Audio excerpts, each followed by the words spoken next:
Welcome back to Weekly Improvements. Today we're unboxing a 3D printer, not because I needed another hobby, but because organizing screws by hand is apparently too analog now. This is the Bambu Lab P1S. Let's see if it prints faster than I lose interest.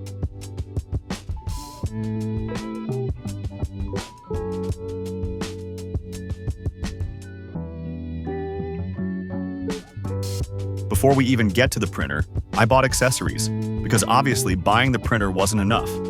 Here's what I ended up with. 3 spools of filament, even though one came with the printer. Because I like options. And overkill. A hardened steel nozzle, just in case I decide to print sandpaper someday. 2 smooth build plates.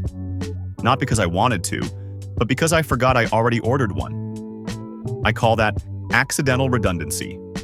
Very professional. And of course, a glue stick, because nothing says high-tech like smearing kindergarten paste on a build plate. So yeah, fully equipped, over-prepared, and mildly confused.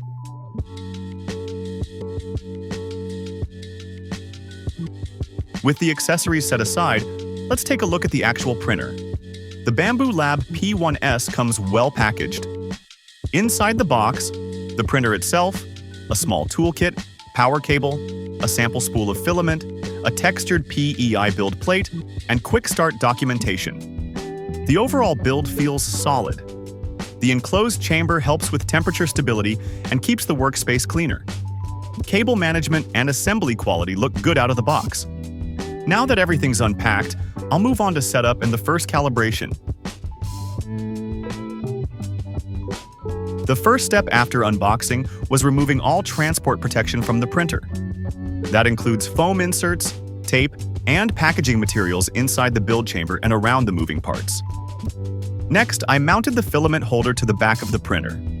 It's a 2-part bracket that is screwed into place using the included hardware. And now the display. It clips onto the front and connects with a cable. Simple, clean, no drama.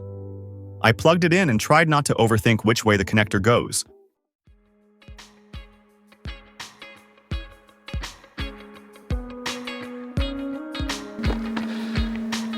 Next came the calibration. The printer told me it was going to gently calibrate.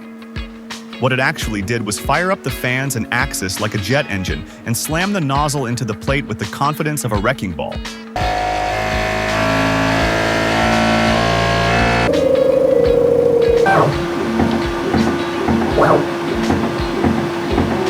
For a second I thought it was broken, or launching, or both. Turns out that's normal. Apparently chaos is part of the process. For the first print, I chose the scraper from Bambu Lab's own file library. It's a simple tool for removing prints from the build plate, and a good way to test basic performance. As expected, the print went flawlessly. Adhesion was solid, the layers were clean, and there were no issues at all.